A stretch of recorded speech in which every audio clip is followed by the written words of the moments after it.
Office گئے, باس نے کہا کہ جناب نئے وزیر اعظم نے جو اعلان کیا ہے اس کی منظوری ہو گئی, ٹھا ٹھا کر کے ایسے دعائیں قبول ہونا شروع ہو جائیں تو غیب پر ایمان ختم. پھر تو دعا کی ترغیب دینے کی ضرورت ہی نہیں رہے گی. سب لوگ مصلی لے کے مسجد میں آ جائیں گے, سارا دن دعائیں مانگتے رہیں گے کہ اللہ سے جو مانگو ملتا ہے. خربوزہ مانگو خربوزہ ملتا ہے, تربوز مانگو تربوز ملتا ہے, افطاری میں پکوڑے مانگو پکوڑے ملتے ہیں, سموسے مانگو, بھوک لگ رہی ہے کیا کریں, سموسے ملتے ہیں, جو مانگو وہ ملتا ہے. تو دعائیں تو لازمی قبول ہوتی ہیں, لیکن انداز وہ ہوتا ہے جو اللہ کرتے ہیں. اللہ کہتے ہیں میں اپنے طریقے سے کروں گا. اب اس کی بڑی لمبی چوڑی تفصیل ہے کہ کیسے قبول ہوتی ہے. بعض دفعہ جو چیز مانگ رہے ہیں اللہ وہی دے دیتا ہے آپ کو, بعض دفعہ اس کا متبادل دے دیتا ہے, آلٹرنیٹ دے دیتا ہے, بعض دفعہ نہ آلٹرنیٹ دیتا ہے نہ وہ چیز دیتا ہے. کوئی مصیبت آنے والی ہوتی ہے, اس دعا کی برکت سے اس مصیبت کو ٹال دیتا ہے. آپ اپنے بیٹے کے لیے بچی کے لیے دعا مانگ رہے ہیں اس کو ٹھیک کرتے, وہ ٹھیک نہیں ہوئی لیکن دوسری نے بیمار ہونا تھا, اللہ نے اس سے وبا کو ٹال دیا. تو جن کا غیب پر ایمان ہوتا ہے وہ تو مانگتے ہیں, اللہ سے مانگتے ہیں.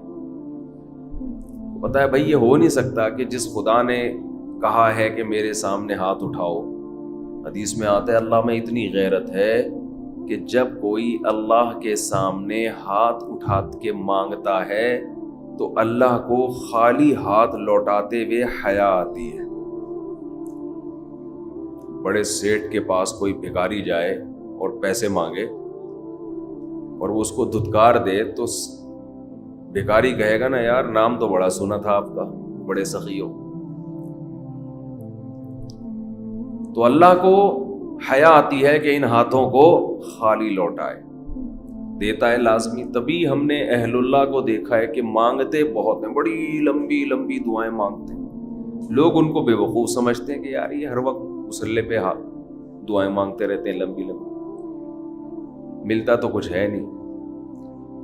انہیں پتہ ہے کہ یہ بہت ملتا ہے اللہ سے مانگنے سے,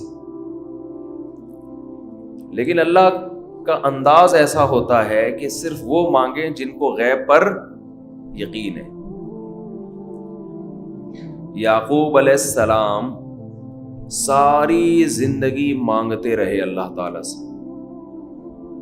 اس مانگنے کا بدلہ کیا ملا ہے؟ دوسرا بیٹا بھی اللہ نے چھین لیا. عجیب بات ہے یا نہیں ہے؟ پہلا بیٹا گم ہوا تو اللہ سے اس کے ملنے کی دعائیں مانگتے رہے. دعا کیا قبول ہو رہی ہے؟ قحط پڑ گیا, کھانے پینے سے بھی گئے, اس سے بڑی مشکل. راشن لینے کے لیے بھیجا مصر اپنے بیٹوں کو, تو دوسرا بیٹا بھی بولو گیا, وہ بھی بادشاہ نے رکھ لی. روتے روتے آنکھوں کی بینائی چلی گئی. آپ کی اولادیں آپ سے کیا کہنے لگی ہیں؟ تاللہ تفتأ تذکر یوسف, اللہ کی قسم آپ یوسف کو ابھی تک یاد رکھا ہوا ہے.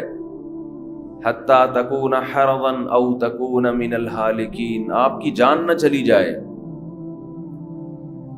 تو زبان سے یہ نہیں کہا کہ میں اللہ سے مانگ مانگ کے تھک گیا ہوں لیکن اللہ دینے کے لیے تیار نہیں ہے, میرا تو دوسرا بیٹا بھی گیا. جب دوسرا بیٹا بھی گیا ہے نا, اس وقت یہ الفاظ کہیں کہ آنکھوں کی بینائی چلی گئی. گھر والے کہنے لگے کیا آپ کو ابھی تک یاد ہے؟ کچھ چیزیں غیر اختیاری ہوتی ہیں, اپنے اختیار سے غم کو سوچنا یہ شریعت میں جائز نہیں ہے, لیکن کچھ چیزیں انسان کے اختیار میں نہیں ہوتی. وہ غم جو آپ کے اختیار میں نہیں ہے اس پہ آپ کو گناہ نہیں ملتا بلکہ صبر پہ ثواب ملتا ہے. شریعت میں حکم یہ ہے کہ غم کو بھول جاؤ اس کو, ایک ہی چیز کو لے کے مت بیٹھے رہو. لیکن حضرت یعقوب علیہ السلام کو اپنے بیٹے سے اتنی محبت ظاہر ہے اس بیٹے میں بہت ساری خصوصیات تھیں. وہ جانتے تھے کہ اللہ ان کو پیغمبر بنائے گا، کہ اتنے عرصے کے بعد بھی آپ کے دل سے غم نہیں نکلا، لیکن اس غم کو لے کر زندگی گزار دی. کسی کے سامنے اللہ کی شکایت نہیں کی کہ میرے ساتھ کیا ہو رہا ہے. اور دعا قبول کیسے ہو رہی ہے کہ دوسرا بیٹا بھی گیا. بیٹوں نے آ کے بتایا کہ آپ کے بیٹے نے چوری کی تھی جس کی وجہ سے بادشاہ نے اس کو رکھ لیا. قال بل سولت لکم انفسکم امرا. باپ نے کہا تم نے جیسے پہلے ایک کہانی گڑھی تھی دوبارہ سے ایک کہانی گڑھ لی ہے. حالانکہ اس دفعہ بیٹے سچ بول رہے تھے. چوری تو نہیں کی تھی لیکن الزام لگا تھا چوری کا. تو یعقوب علیہ السلام نے دوسرے بیٹے کے جانے پہ ایک لفظ ناشکری کا زبان سے نہیں نکالا، بلکہ کیا کہا؟ انما اشکو بثی وحزنی الی اللہ وَأَعْلَمُ مِنَ اللَّهِ مَا لَا تَعْلَمُونَ. میں اپنا غم تمہارے سامنے بیان نہیں کرتا، صرف اللہ کے سامنے بیان کرتا ہوں، اور اللہ کے بارے میں وہ کچھ جانتا ہوں جو تم نہیں جانتے. کیا مطلب؟ وہ مجھے تسلی دے رہا ہے اس میں خیر ہوگی. ہمارا کام ہے مانگنا، بھکاری ہیں. یہ تو ملحد اور خدا کے منکر لوگ ہیں جو مسلمانوں کا مذاق اڑاتے ہیں کہ یہ دعائیں مانگتے ہیں اور ان کو ملتا کچھ نہیں ہے. او بھائی ہمیں اس سے غرض ہی نہیں ہے کہ رب کیسے دے رہا ہے. ہمیں اس نے پابند بنا دیا مانگو، تو ہمیں اہل اللہ کو تو مزہ اس سے آتا ہے کہ اس نے ہمیں بول دیا مانگو. وہ نہ بھی دے، مانگنا ہی ہمارے لیے سب کچھ ہے. تو میں جو بات عرض کر رہا تھا وہ یہ تھی کہ یعقوب علیہ السلام مانگتے رہے، پھر دوسرا بیٹا بھی چھن گیا. کوئی لفظ مایوسی کا زبان سے نہیں نکالا.